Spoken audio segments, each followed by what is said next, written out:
निवण प्रणाम सा। मैं बोनू बिश्नोई। स्वागत है आपका आपके अपने YouTube channel one step towards गुरु नॉलेज, यानी एक कदम गुरु ज्ञान की ओर। आज हम जानेंगे गुरु महाराज जाम्बू जी की मुख से उच्चारित वाणी, शब्दवाणी, शब्द संख्या 3। ओम मोरे अंग न अलसी तेल न मलियो ना परमल पीसायो जीमत पीवत भोगत विचलत दिशा नाही माँ पण को आधारो 68 तीरथ हृदय भीतर बार को का चारू नानी मोटी जिया जूणी रति सा सुर से ते सारो बस अंदर क्यों एक बाणी जेखी के पवन पीसरणु आला सूखा मेलो नाही जिह दिस करे मुहाणु पापो गुन्हे वीहे नाही रीस करे रीसाणु बहुली दोरे लावण हाणु भावे जाने मैं जानू न तू सुर नर न तू शंकर न तू रावे न राणु काचे पिंड अकाज चलावे माँ अधुरत दाणु मोह चूरी न धारो लोह न सारो हथियारू सूरज को रिप बिरया नाही ताते कहाँ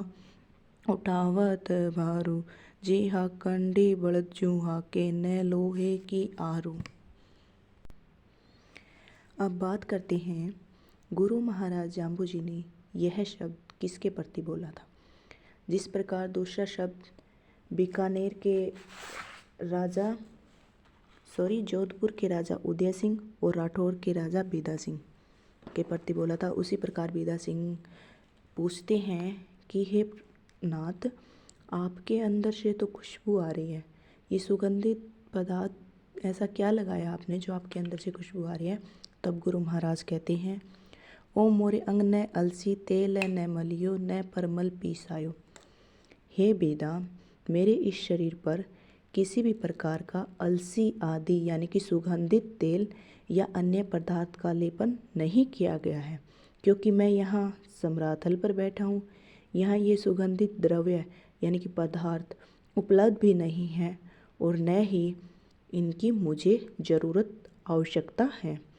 जीमत पीवत भोगत विचलत दिशा नाही महापण को आधारू। कहते हैं, हे बेदा, मुझे इस शरीर की रक्षा करने वाले इन पृथ्वी आदि 5 द्रव्यों की आवश्यकता नहीं है, क्योंकि परमात्मा पंच भौतिक शरीर धारण करता है तो भी अन्य संसारिक जनों की भांति खाना पीना भोग विलास आदि नहीं करता। वे अत्यल्प आवश्यकता अनुसार आहार आदि करते हैं, यानी कि बहुत कम, और करना पड़े तो बहुत कम आवश्यकता अनुसार ही आहार भोजन करते हैं, तो वह आहार दुर्गंध आदि विकार उत्पन्न नहीं कर सकता। दुर्गंध यानी कि स्मेल, इसलिए हमारा सुगंध वाला है न कि दुर्गंध वाला। 68 तीर्थ हृदय भीतर बाहर लोक का चारों। हे वेदा, 68 स्थानों में जो प्रसिद्ध तीर्थ है, तो अर्थात जिस प्रकार से तीर्थ है तो बाहर न होकर हृदय के भीतर ही है, वो हमारे बाहर न होकर हमारे हृदय के भीतर है। अर्थात जिस प्रकार से 68 तीर्थ हृदय में प्रभावित होते हैं, योगी लोग उनमें स्नान करते हैं, योगी योग साधना करने वाले, उसी प्रकार चेतन सत्ता भी हृदय देश में प्रत्यक्ष रूपेण रहती है, मतलब प्रत्यक्ष रूप से उपस्थित है। नन्ही मोटी जिया जूणी एति संस्फुरते साणु। सृष्टि के छोटे तथा बड़े जीवों की उत्पत्ति, स्थिति तथा प्रलय के बीच का समय एक श्वास का ही होता है। छोटे और बड़े जीवों की उत्पत्ति है ना, उसकी प्रलय के बीच का जो समय है वो एक श्वास का ही होता है। जितना समय श्वास आने तथा जाने में लगता है, उतने ही समय में परमात्मा संपूर्ण जीवों की सृजना कर देते हैं, मतलब रचना कर देते हैं। वह सृजन करता मैं हूँ, संसार को रचने वाला मैं हूँ। क्यों? विष्णु जी है ना। वासंदर क्यों एक बाणी जे जी ही के पवन पेराणु। हे वेदा,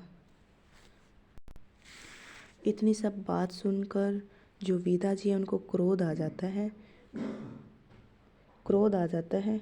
इसलिए जम्बेश्वर भगवान जी कहते हैं कि हे वीदा, तू एकमात्र क्रोध रूपी अग्नि को ही क्यों बढ़ाता है?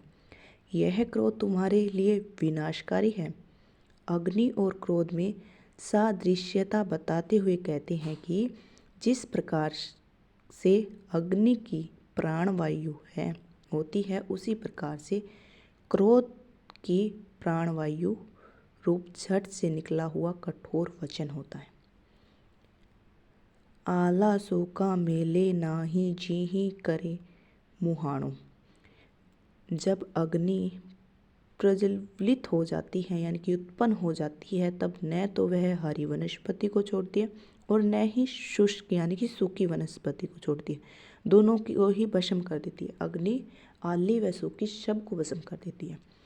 उसी प्रकार से क्रोध भी जब बढ़ जाता है तो न तो दोषी को छोड़ता है और न ही निर्दोषी का ख्याल करता है। विवेक शून्य होकर दोनों पर बराबर ही अपराध देता है। विवेक यानी कि जिस पे हम मन को काबू करने को विवेक कहते हैं, शून्य यानी कि जीरो होकर दोनों पर बराबर ही अपराध कर देता है। अग्नि तथा क्रोध दोनों ही जिस तरफ बढ़ेंगे उस तरफ तबाही मचा देंगे। पापे गुन्हे वीहे नाही रीस करे रिसाणु। अग्नि तथा क्रोध दोनों ही जिस तरफ बढ़ेंगे अर्थात जिस व्यक्ति को भी अपना लक्ष्य बनाएंगे, उस समय न तो उसे पापी का ज्ञान हो रहेगा और न ही गुणी का ज्ञान रहेगा। क्रोध में व्यक्ति जब क्रोधित हो जाता है तो निर्णय लेने में असमर्थ हो जाता है। उसका कर्तव्य अकर्तव्य का विवेक भ्रष्ट हो जाता है।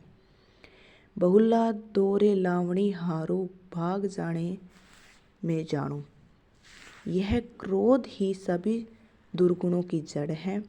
एक क्रोध से ही दुर्गुण उत्पन्न हो जाते हैं और ये दुर्गुण बार बार नरक में ले जाने वाले होते हैं। इस जीवन में दुखों के भोगते हैं तथा परलोक भी दुखमय बन जाते हैं। वो जो दुख आता है, गुस्सा आता है, वो गुस्सा क्रोध हमें दुर्गुणों की उत्पत्ति करता है और ये दुर्गुण हमें बार बार नरक में लेके जाते हैं, वापस जीवन में आते हैं और परलोक भी दुखमय हो जाता है। अग्नि हाथ में चाहे जानकर ले या अनजान में ले, वह तो जलाएगी।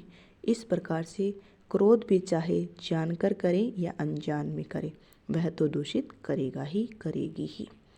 न तो सुरनर न तो शंकर न तो राव न राणो। हे वीदा, न तो तू देवता है और न ही तू मानव है, न ही तू राक्षस है, न ही तू शंकर है, न ही तू राजा है और न ही तू राणा है। काचे पिंड अकाज चलावे महा अधूरत दाणु। तेरी यह शरीर तो कच्चा है, इस पर तू इतना अभिमान क्यों करता है?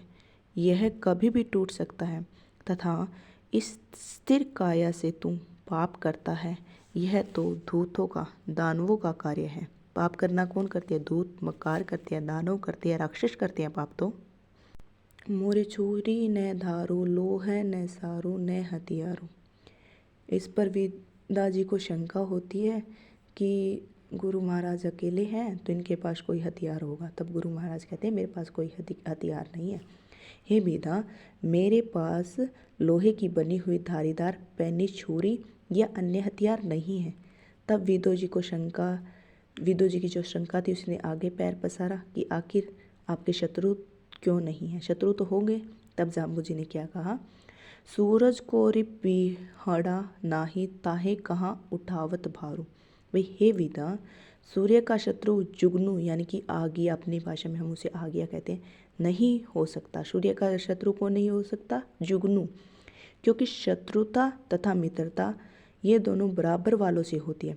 इसलिए मैं तो सूर्य के समान हूँ तथा अन्य संसारिक शत्रु लोग तो जुगनू के समान ही हैं। सूर्य जब तक उदय नहीं होता तब तक जुगनू चमचम करता है यानी कि चमकता है, किंतु सूर्य उदय होने पर तो लुप्त हो जाता है। इसलिए मैं यह शस्त्र रूपी लोहे का भार क्यों उठाऊं? क्योंकि मेरा शत्रु कोई नहीं है। अथवा जिस प्रकार से सूर्य का शत्रु विनाश नहीं कर सकता, उसी प्रकार से मेरा भी शत्रु कुछ नहीं कर सकता। तो शरीर की रक्षा के लिए मैं ये भार क्यों उठाऊं। जिहि हाखंडी बढ़त जू हाके न लोहे की आरूं। जिस प्रकार मेरे पास जो बैल हाँकने की साधारण लकड़ी होती है, उसके आगे के भाग में लोहे की छोटी सी कील लगी रहती है, उसके बराबर भी लोहे का शस्त्र नहीं है। बीच में मिस्टेक हो गया। आपका बहुत बहुत धन्यवाद। ये हमारा गुरु महाराज जाम्बू की शब्दवाणी सब संख्या 3 पूरी होती है। वीडियो को ज़्यादा से ज़्यादा लाइक, शेयर एंड सब्सक्राइब कीजिए। धन्यवाद।